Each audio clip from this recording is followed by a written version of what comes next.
envíame a mí.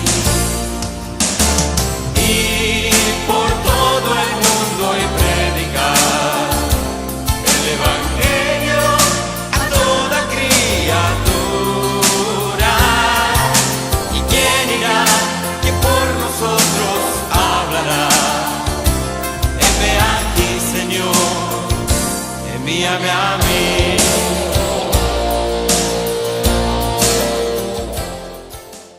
Haciendo un recorrido por la historia de Israel. Frente a él se hallaba un auditorio compuesto tanto por judíos como extranjeros temerosos de Dios. En su discurso, Pablo exaltó al Señor como el Dios soberano que estableció a David, un varón conforme a su corazón, como rey de Israel. Este rey fue receptor de la increíble promesa de ser antepasado del Mesías por venir. Es así que al mencionar a David, Pablo proclamó: de la descendencia de éste y conforme a la promesa, Dios levantó a Jesús por Salvador a Israel. Pablo no perdió la oportunidad de presentar a Jesús como el Mesías prometido, el Rey y Salvador de Israel.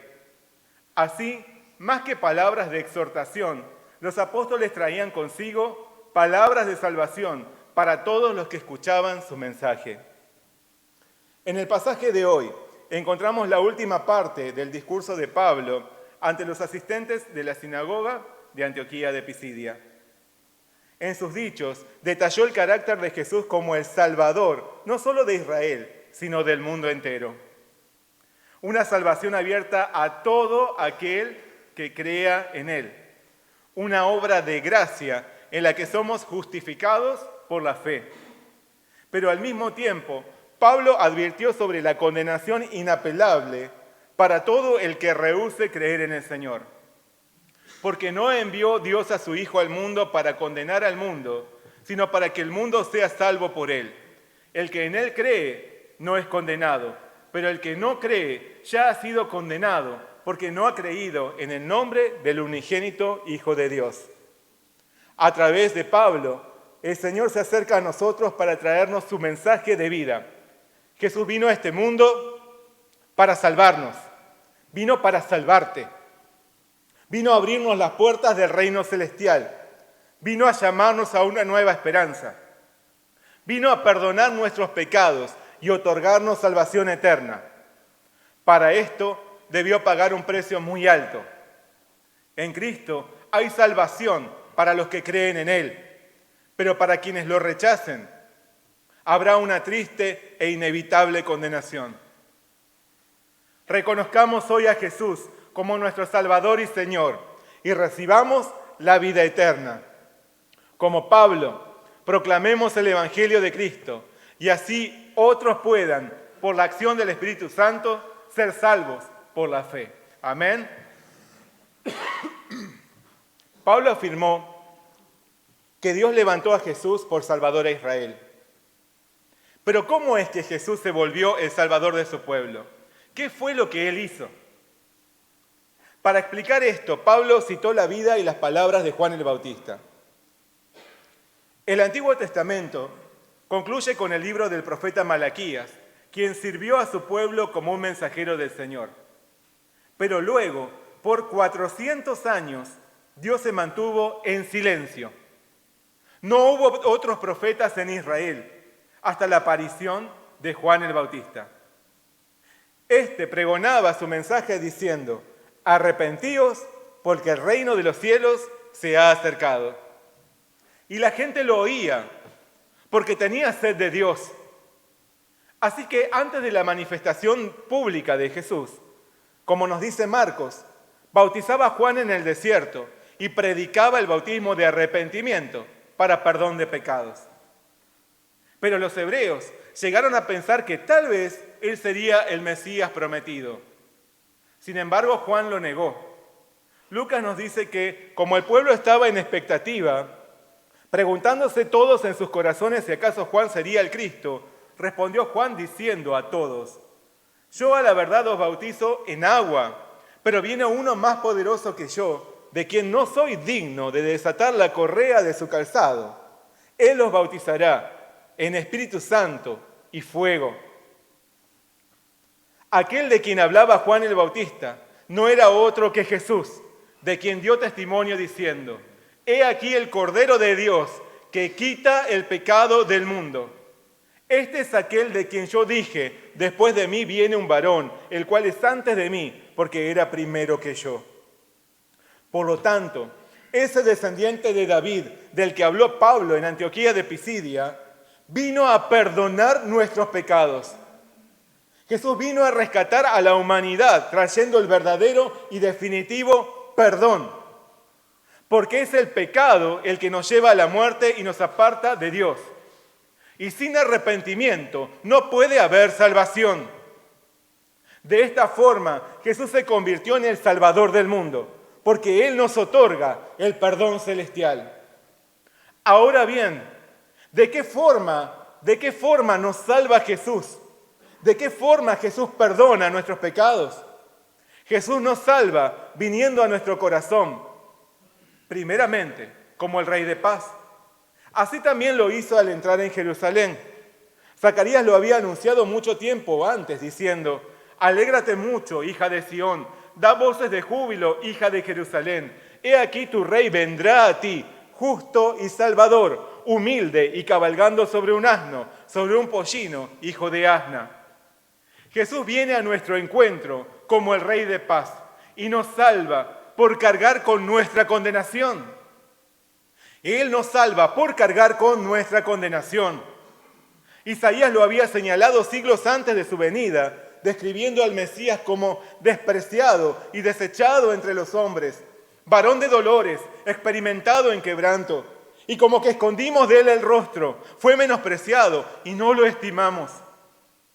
Ciertamente llevó él nuestras enfermedades y sufrió nuestros dolores, y nosotros le tuvimos por azotado, por herido de Dios y abatido. Mas él, herido fue por nuestras rebeliones, molido por nuestros pecados. El castigo de nuestra paz fue sobre él, y por su llaga fuimos nosotros curados. Esta agonía padeció Jesús, el Hijo de Dios, de la forma más aberrante, sobre una terrible cruz. Como entonó David en su lugar 1000 años antes: he sido derramado como aguas, y todos mis huesos se descoyuntaron. Mi corazón fue como cera, derritiéndose en medio de mis entrañas. Como un tiesto se secó mi vigor, y mi lengua se pegó a mi paladar. Y me has puesto en el polvo de la muerte, porque perros me han rodeado, me han cercado cuadrilla de malignos. Horadaron mis manos y mis pies. Jesús vino a salvarnos por perdonar nuestros pecados a precio de su propia sangre. Todos nosotros somos pecadores. No hay hombre que no peque. Así lo dice la palabra. Todos estamos condenados, porque la paga del pecado es muerte. Todos necesitábamos a un Salvador, alguien que nos librase de la pena de muerte eterna que recae sobre todo hombre. Y Jesús vino a hacer esto por ocupar nuestro lugar en el castigo. Solo Él podía hacerlo, porque Él es Dios santo y sin pecado. Su obra redentora ya había sido anticipada en las Escrituras. Pero como expresó Pablo, los habitantes de Jerusalén y sus gobernantes, no conociendo a Jesús, ni las palabras de los profetas que se leen todos los días de reposo, las cumplieron al condenarle. Y sin hallar en él causa digna de muerte, pidieron a Pilato que se le matase. Y habiendo cumplido todas las cosas que de él estaban escritas, quitándolo del madero, lo pusieron en el sepulcro. Siendo que Jesús no tenía pecado, no debía morir, porque la paga del pecado es muerte. Pero siendo que Jesús no tenía pecado, no debía morir. Su muerte era la muerte que debía atravesar alguien más. Era nuestra muerte, era tu muerte. Él murió en nuestro lugar. Él murió en tu lugar. Aún siendo inocente de toda culpa y delito. Aún siendo puro y sin razón que amerite su ejecución, ya que Él no era pecador. Aún así, Jesús murió a fin de pagar nuestra condenación. Y al hacer esto, quitó nuestro pecado, otorgándonos su perdón y su salvación. Aún así, a la acción mortífera del hombre que clavó al Hijo de Dios en la cruz, le siguió la obra vivificadora del Padre Celestial. Porque los hombres mataron a Jesús, mas Dios lo levantó de los muertos.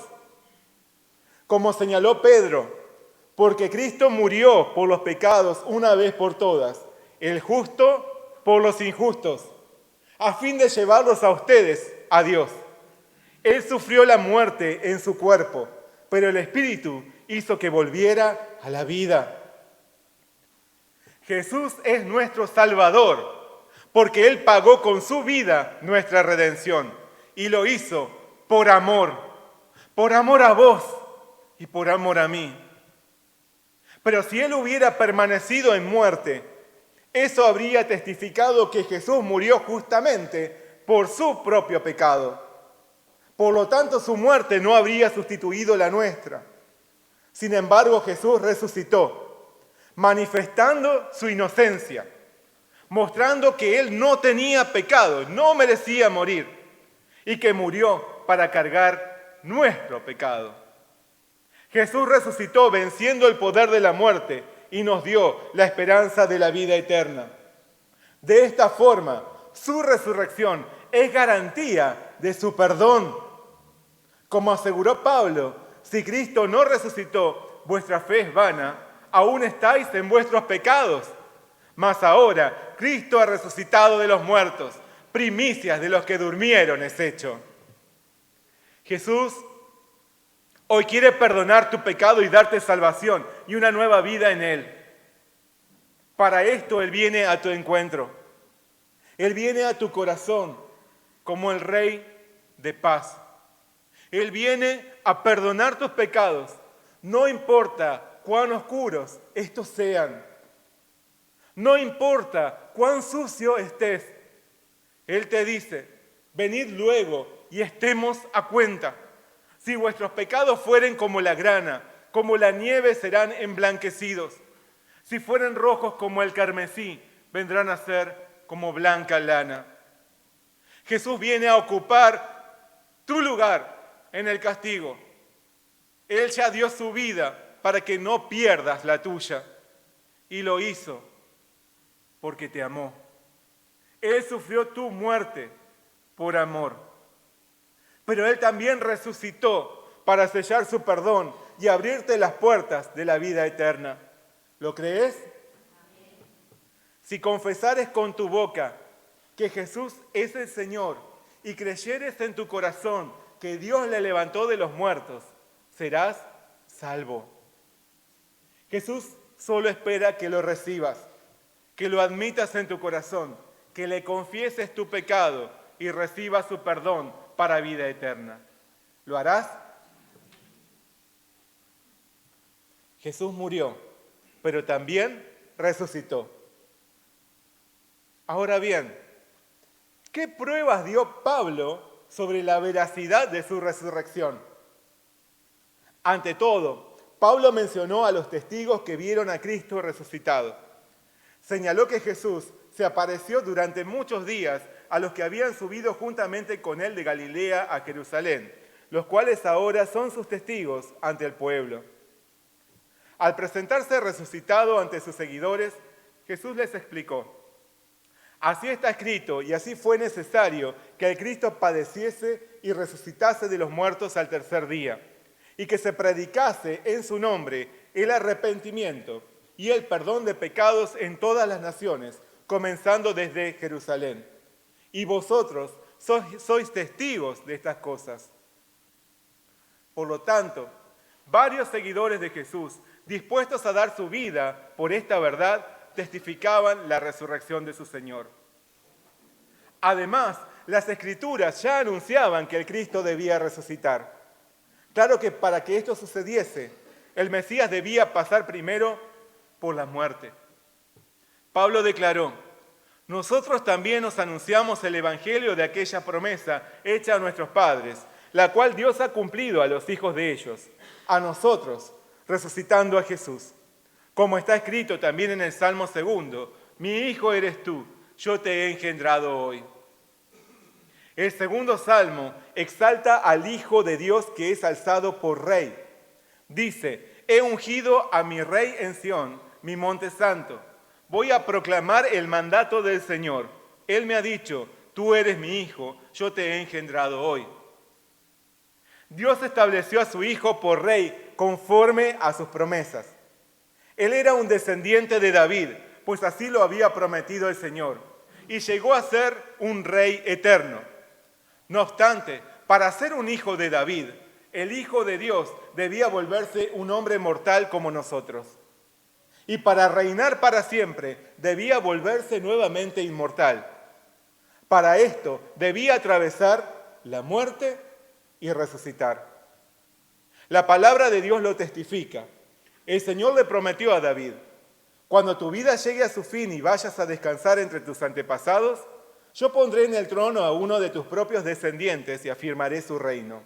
Será él quien construya una casa en honor de mi nombre, y yo afirmaré el trono de su reino para siempre. Yo seré su padre y él será mi hijo. Asimismo, Pablo citó en su discurso otros pasajes bíblicos que afirman la resurrección del Mesías. Dijo: en cuanto a que le levantó de los muertos para nunca más volver a corrupción, lo dijo así: os daré las misericordias fieles de David. Por eso dice también en otro salmo: no permitirás que tu santo vea corrupción. A todos los que aman al Señor, Dios los invita por medio del profeta Isaías, diciéndoles: inclinad vuestro oído y venid a mí. Oíd y vivirá vuestra alma. Y haré con vosotros pacto eterno, las misericordias firmes a David. De este modo, el Señor nos invita a la vida en el pacto que Jesús, el Hijo de David, ha sellado para salvarnos. El nuevo pacto en su sangre. Porque Cristo nos da su salvación por su muerte y su resurrección. Por eso David proclamó: no dejarás mi alma en el Seol, ni permitirás que tu santo vea corrupción. Tal como aseguró Pablo, estas palabras no las decía David de sí mismo, porque a la verdad David, habiendo servido a su propia generación según la voluntad de Dios, durmió y fue reunido con sus padres y vio corrupción. Las palabras escritas por David correspondían a alguien más, porque como señaló el apóstol, David vio corrupción, mas aquel a quien Dios levantó no vio corrupción. Este, a quien Dios levantó de la muerte y reina para siempre sobre el trono de David, es su Hijo Jesús. De este modo, Pablo reveló que no solo los seguidores de Jesús, sino también las Escrituras dan testimonio de la resurrección del Hijo de Dios, que vino como un descendiente de David para sentarse en un trono eterno y alcanzarnos con sus misericordias. Para esto resucitó con poder de la muerte y hoy vive para siempre. Jesús vino a ser el Rey de nuestro corazón y conducirnos a su eternidad de gloria en los cielos. Porque como afirmó Pablo, si creemos que Jesús murió y resucitó, así también traerá Dios con Jesús a los que durmieron en él. Amén. Juan el Bautista predicó el arrepentimiento. Así él condujo al pueblo hacia Jesús, el Cordero de Dios que quita el pecado del mundo. Cristo nos ofrece su perdón y su salvación. Esta salvación la recibimos solo por la fe. Pablo declaró: sabed pues esto, varones hermanos, que por medio de él se os anuncia perdón de pecados, y que de todo aquello de que por la ley de Moisés no pudiste ser justificados, en él es justificado todo aquel que cree. En Cristo todos nuestros pecados son perdonados cuando nos arrepentimos sinceramente ante él. porque Jesús pagó el precio de nuestro perdón sobre una cruz. La ley de Moisés establecía el sacrificio continuo de animales inocentes para el perdón de los pecados. Sin embargo, este método era ineficaz e insuficiente. Por eso estos sacrificios debían repetirse una y otra vez. Pero Cristo es el Cordero que Dios proveyó para quitar definitivamente nuestro pecado. Hebreos nos dice que la ley nunca puede, por los mismos sacrificios que se ofrecen continuamente cada año, hacer perfectos a los que se acercan. De otra manera, cesarían de ofrecerse. La sangre de los toros y de los machos cabríos no puede quitar los pecados. Pero Cristo, habiendo ofrecido una vez para siempre un solo sacrificio por los pecados, se ha sentado a la diestra de Dios. Cristo venció la muerte y ascendió a los cielos, donde se encuentra a la derecha del Padre Celestial. Un día volverá a buscarnos para llevarnos a su eternidad de gloria. Todos los que creímos en Él recibiremos su maravillosa recompensa, porque Cristo es el Cordero de Dios que quita el pecado del mundo. Solo Jesús puede otorgarnos perdón y salvación por la fe en Él. Porque de tal manera amó Dios al mundo, que ha dado a su Hijo unigénito, para que todo aquel que en Él cree no se pierda, mas tenga vida eterna.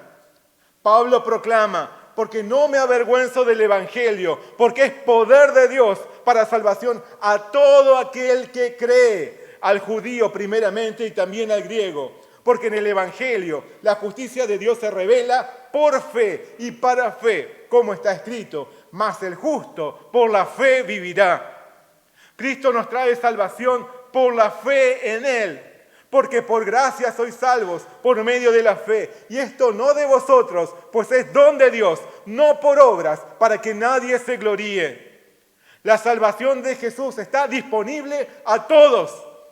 Todo aquel que crea en Él será salvo. Todo aquel que le entregue su vida confesando su pecado y su necesidad de recibir su perdón, será salvo.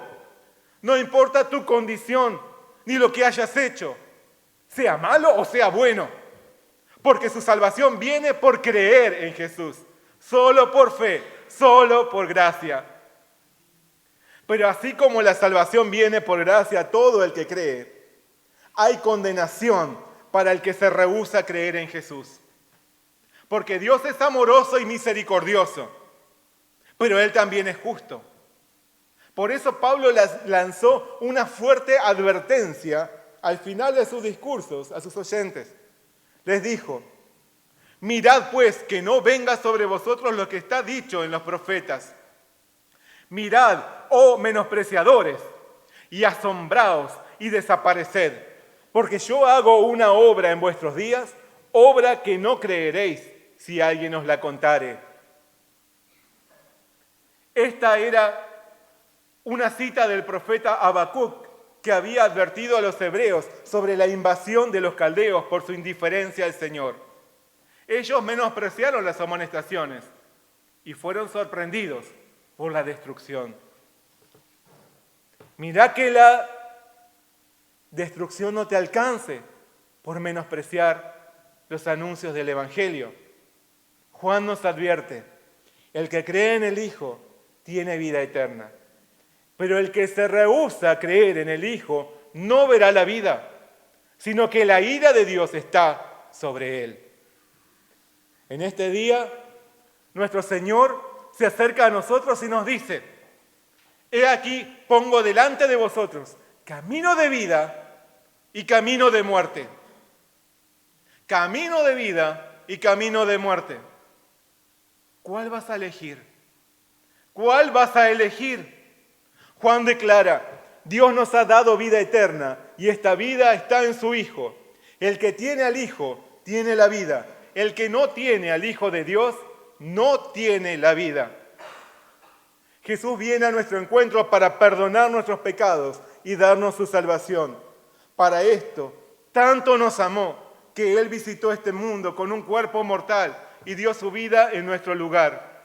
Sin embargo, Él no permaneció en muerte, sino que resucitó para sellar su perdón y llevarnos a su reino eterno. Un día Él volverá para llevarnos con Él. Solo por creer en Jesús recibimos la bendición de su salvación. Solo por gracia. Todos somos pecadores. No hay justo, ni siquiera uno. Todos necesitamos recibir el perdón que quite la condenación de muerte a la que nos lleva nuestro pecado. Quienes se arrepientan y se acerquen a Jesús para recibir su perdón, obtendrán la vida, solo por fe. Somos justificados por la fe. Así que ahora, quienes hemos sido justificados por la fe, quienes experimentamos su amor perdonador que nos lleva a la vida eterna, esforcémonos por vivir como testigos de la muerte y de la resurrección de nuestro Salvador Jesús. Y como Pablo, proclamemos el Evangelio de Cristo, que es para salvación a todo aquel que cree. Amén. Vamos a orar juntos. Oremos. Señor Padre Celestial, te damos muchas gracias en esta mañana por tu palabra. Gracias, Señor, por llevarnos a reflexionar una vez más en la salvación que tú nos provees por medio de nuestro Señor Jesús. Hoy, Señor, entendemos que nuestro pecado nos conduce a la muerte y que por más que nos neguemos a reconocernos como pecadores, lo somos, porque tú mismo das testimonio de esto y porque también nuestra carne da testimonio de esto. No hay justo, ni siquiera uno. Todos estábamos destinados a la condenación eterna, pero viendo nuestra derrota, viendo nuestro fracaso y nuestra muerte segura, tú no nos abandonaste, sino que enviaste a tu Hijo Jesús para ser nuestro Salvador. Él se volvió un hombre mortal como nosotros. Él nos sirvió, nos enseñó tu palabra y dio su vida sobre una cruz para cargar con el peso de nuestra condenación. Pero también sabemos que como garantía y sello del perdón que tú nos otorgas en Él, y como también una esperanza firme de un acceso eterno a tu reino, tú lo levantaste de la muerte. Jesús resucitó. Y nosotros somos hoy testigos de la muerte y resurrección del Señor Jesús, quien nos lleva a la vida eterna, otorgándonos su perdón. Señor, hoy te entregamos nuestro corazón a ti. Hoy, Señor, presentamos delante de ti nuestro corazón quebrantado, reconociendo que en ti solamente podemos encontrar el perdón. Guíanos, Señor. Seguimos el camino de la vida. Elegimos el camino de la vida. Creemos que Jesucristo es nuestro Señor y Salvador. Creemos que Él murió y resucitó. Creemos que Él nos da salvación eterna por la fe en Él. Muchas gracias te damos por todo. Pedimos en nombre de nuestro Señor Jesucristo. Amén. Envíame a mí.